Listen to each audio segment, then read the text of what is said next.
I happen to listen to NPR. I guess I'm as boring as I appear to be. Anyway, I was listening to this program that apparently in Australia, wildlife preservationists have to relocate a whole bunch of koala bears to a different wildlife preserve to have them protected from different things. And among the things they had to have them protected from is contracting more chlamydia.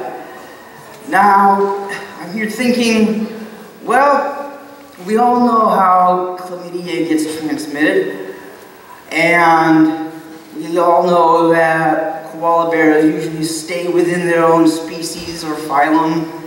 So that leaves only one possible way left that they could have contracted chlamydia. And that led me to think, oh, well, those Aussies certainly aren't putting their shrimp on their Barbie. Some of them maybe put it on the Ken. And at that point, I began to realize, well, now, shrimp may be the wrong image because the shape of shrimp may be a symbol for a condition of Peyronie syndrome. So, and I'm here thinking that there must be somebody in the audience when they hear that, they're thinking to themselves silently, well, that's the last time I were a shrimp spectacular at the Grass Fish House. I certainly don't want to picture dipping the main course into that little thimble full of melted butter and oil.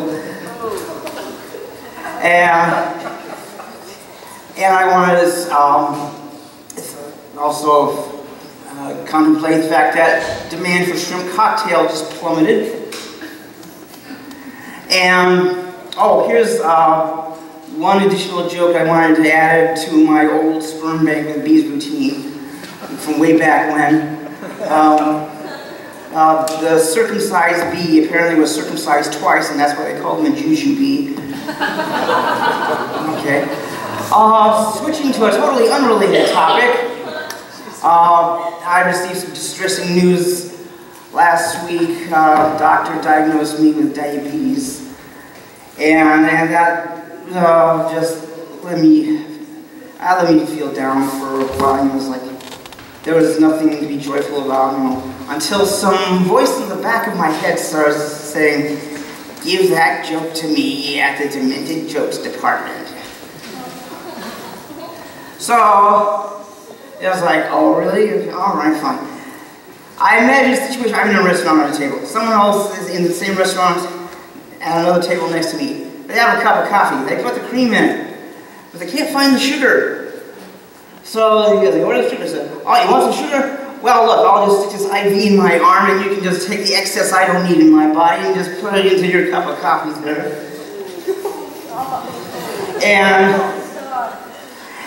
I do have the nightmare, of course, of if I cut myself so I'm bleeding and suddenly a swarm of sugar ants descends on my cut. And I say, well look, you can take everything you want, just don't enter into the infected wound. So, yeah, well, I believe the family that tells demented jokes together stays together.